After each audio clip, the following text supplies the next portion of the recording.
guys all doing? So we're up again to do our nutritional video. I can't believe summer is officially over. What a bummer. And we're here with Jalpa again, who's going to talk to us today. Hi Jalpa, how are you? Good. How was your summer? Amazing. Yeah, I think we're all like having the summer blues already. So, for sure. So this month we decided to talk about a big pain point for everybody, acne. And it's something that you go through in your teenage years, and now we're starting to experience it in adulthood. And we all remember in high school when you had that zip break out and it was photo day and it was a nightmare. So I thought it'd be really good to sort of get down to the nitty gritty of why we get it and how we can deal with it. And is there something more, permanent, or how we approach the whole thing. So let's, break down to the basics. Why do we get acne?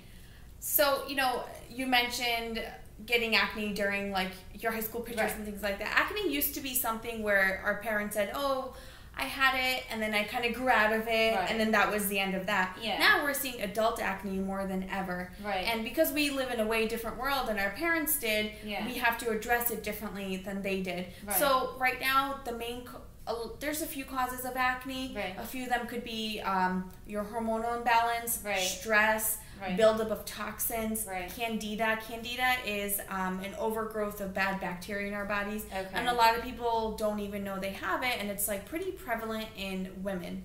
And how do you get that? Like Candida is usually if you have too much carbs and sugars in your body, or just like a lot of alcohol, lots of meat. Anything that's in excess, that's not fruits or vegetables, it can cause candida. And so it just forms like a pus, and then it pops up? Well, candida is like, it's like a yeast infection. So it can manifest in the form of acne, a yeast infection. Got it.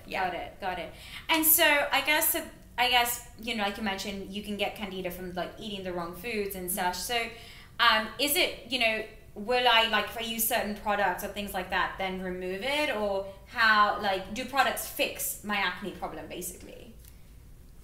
Probably not. If you ever gone to the dermatologist and they've given you antibiotics or topical creams, you use them, it may clear up.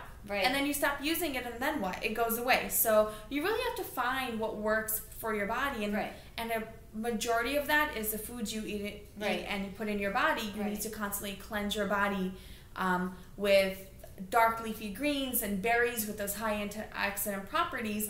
That's what's going to cleanse your gut and cleanse your body, and then lead to glowing skin. So what you're saying though is that products are basically putting a band-aid on it. I mean, they're not the full solution. They're only part of the solution. I mean, there's your full eating properly combined with the right product. I think you'd mentioned like using products that are really simple, like feather and bone, are great because you know what you're putting on your skin, so you don't have to worry about how those ingredients might then further affect you. Absolutely.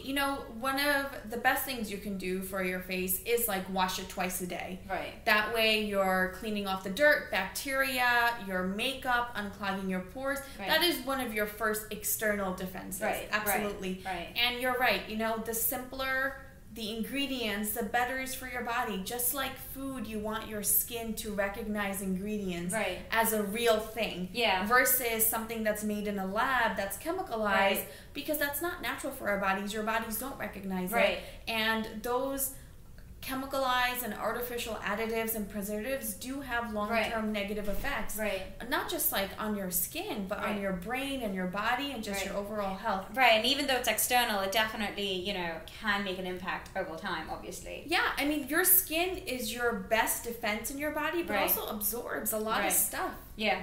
And so I guess, like, you mentioned like face, washing your face with the correct face wash is the, first part of it. And then the second part you mentioned about eating correctly. So what foods should I eat or not eat to make sure that I can avoid that? I like using the concept of crowding out with my clients. So you just add in a lot of good things, and the bad things will naturally crowd out. So the good things are... It's a good example. Because, I feel like we live in such a world of like deprivation, eat this, not that. But that's a negative mindset. You don't want that with food. Food is one of the most basic forms of self-care. And you want to put the right things in for the right reason, not because you're punishing yourself for something. So to crowd out and put the good things in, you know, including vegetables with every single meal, or fruits with at least breakfast, and vegetables in conjunction with lunch and dinner. Decrease meat to no more than 2 to 3 times a week, if that. Decrease, you know, now even dermatologists are saying to decrease dairy or eliminate it. If people are getting a lot of reactions, it causes inflammation in the body, and acne is inflammation. So the more you alkalize your body, the less acne and breakouts you're going to get. And so, you know, I think something that I read, and I've noticed with my own skin and body, is that when I eat certain foods, my body gets a reaction. I get acne. So, like, you know, like an allergic reaction, basically. Is that true? Or yeah.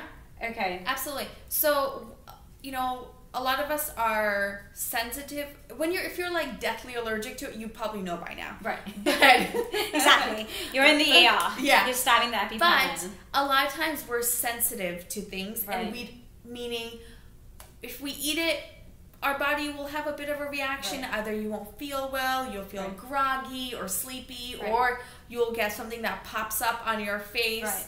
And when you are sensitive to something, your body's essentially rejecting it, just like an allergic reaction. So the most common allergens are peanuts, gluten, and I know there's like a lot of controversy about gluten. To that I tell people, go 5 days without it, then reintroduce it. And if you're sensitive to it, you'll know. You know? Dairy, a lot of people are lactose intolerant or lactose sensitive. So if you just take these like big allergens out, and you know, I tell people it's not that wheat's bad for us, it's not that dairy's bad for us. It's what's been done to it in today's world that our bodies are rejecting. That makes a lot of sense. So I guess, like, in a way, we sort of have to look at this as a two-way approach. So you have to eat correctly to try and prevent it, but you can't 100% avoid it, because your body may or may not, you know, be sensitive to something, and so that's when you need the extra face wash. And so it's, I guess, like a combined approach then. Absolutely, yeah. I mean, it's not just like a one cure-all. If that was the case, a lot of us wouldn't have breakouts. But, you know, when you do eat well and you sleep well, sleep is so underrated. But that's when your body regenerates its cells. So if you're not getting the proper sleep, you're not giving your body the time to give you that firm skin. You could be eating all the kale in the world, but the sleep is necessary. So if you're eating well, drinking lots of water, sleeping well, you know, moving, doing some sort of movement, and your breakouts will probably clear up. But then if you stop it, it's probably going to come back. I think that's the key right there. I think a lot of people look at products or things to sort of be the solution to it, but it's not. It's a continuous approach. Thank you. This has been, because, you know, even though I run a company about face washes, I think we learned something really interesting today. And next one, we're going to go deeper into it with like blemishes. And if you guys have questions, definitely send them our way and we'll try and answer it. And I hope you have a good September. Bye.